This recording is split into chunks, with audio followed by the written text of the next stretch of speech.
तक ने बुझबो लागे। बड़ा जतन से दूल्हा बनलिए तबे चढ़लिए तबागे।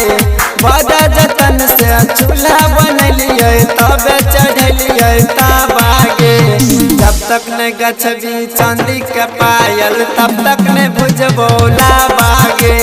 जब तक ने गछबी सोना के सिकड़ी तब तक ने बुझबो लागे। एक नंबर के कंजूस छालो छोटका भाई और बाबा गे। एक नंबर के कंजूस छालो छोटका भाई और बाबा गे। जब तक न देवी सोना के सिकड़ी तब तक न बुझबो लागे। जब तक न देवी चांदी के पायल तब तक न बुझबो लागे। जब तक न देवी चांदी के पायल तक ने बुझबो लागे। हाँ हाँ नखदा हम करबो आंगना में बैठ के। छोटका भाई से पठिया लेबो कान अमैठ के। कान अमैठ के हाँ हाँ नखदा हम करबो आंगना में बैठ के। छोटका भाई से पठिया लेबो कान अमैठ के।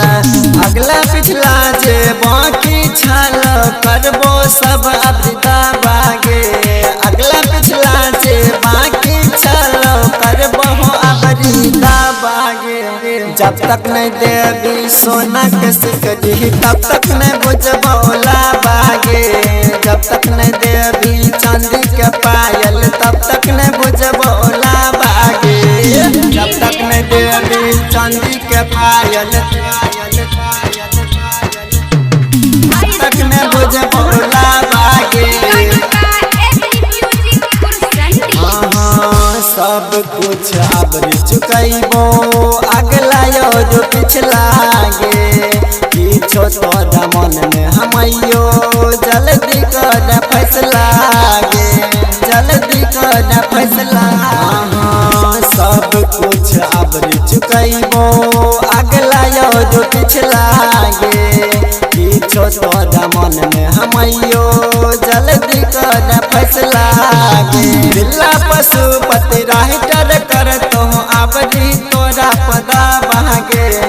उसो कनक सन सुमन अधिक वहाँ कर तो तोरा पदा बागे। जब तक नहीं देवी चांदी के बाजू तब तक नहीं बुझबो हमला बागे। जब तक नहीं देवी चांदी के पायल तब तक नहीं बुझबो लागे। कहने के लिए आर्यन के पापा बाप के बेटी है अगर सोना सिकरी नहीं थे ना तो चलो घर लबाबो नहीं बुझबो कुछ।